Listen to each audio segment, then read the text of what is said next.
Sir మీకు హృదయం కలిగించిన బాధాకర అంశం ఏమైనా కనపడిందండి? సార్ లోపల మన మామూలుగా ఇల్లు అనేది మనం చిన్న ఏదైనా చెత్తపడినా ఎదురుపడినా నీట్గా చేసుకుంటాం సార్.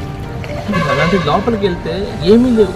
అంటే ఫస్ట్ ఫ్లోర్ ఇదంతా ఉందో దాంట్లో మొత్తం బురద వాసన తప్ప ఏమీ లేదు.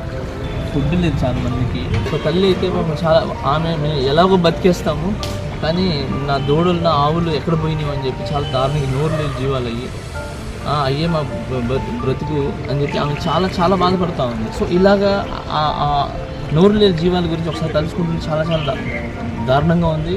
అండ్ అలాగే ముందుకు వెళ్తుంటే కళ్ళ ముందే శవాలు వెళ్తున్నాయి. సో అవి ఉండి చూస్తే ఎంత బాధ వేస్తుంది, చాలా దారుణంగా ఉంది.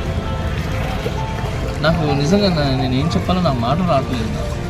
అంటే ఏదైనా వీడియో పడితే దాని కింద కామెంట్స్ పెడతారు, మీరు అది చేయలేదు ఇది చేయలేదు. సో ఒకసారి కామెంట్స్ పెట్టే ముందు ఒకసారి వచ్చి చూడండి, చూస్తే మీ పరిస్థితి అర్థమవుతుంది. సో ఎంతవరకు లోపలికి వెళ్ళగలుగుతున్నారు, ఎంతవరకు చేస్తున్నారు అనేది. సో దయచేసి విమర్శించకుండా వచ్చి సహాయం చేయండి. సినిమా ఆర్టిస్టులు కానీ చాలామంది వాళ్ళ విరాళాలు సీఎం నిధికి ఇచ్చారు ఆల్రెడీ. సో మీరు కూడా ఎంతో కొంత మీకు తోచినంత హైదరాబాద్లో శ్రీ చైతన్య స్కూల్ నుంచి ఒక స్టూడెంట్ 3,000 రూపాయలు చెక్ ఇచ్చింది. సో ఇక్కడ చిన్న పిల్లల పెద్ద పిల్లల కాదు, వాళ్ళ కిట్టి బ్యాంక్లో నుంచి తీసిచ్చినాము. సో దీనికి ఏం ఒక లిమిట్ లేదండి, రూపాయి ఇచ్చినా కూడా ఇక్కడ చాలా వాల్యుబుల్ ఇక్కడ. సో దయచేసి అందరూ దీనికి సహాయపడాలని కోరుతున్నాను.